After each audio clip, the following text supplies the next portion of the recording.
maayo. Ang plano sa Ginoo puno sa paglaom.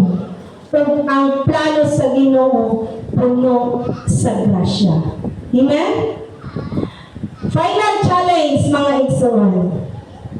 Kung naglibog ka sa imong kinabuhi karon, ihatag sa Ginoo.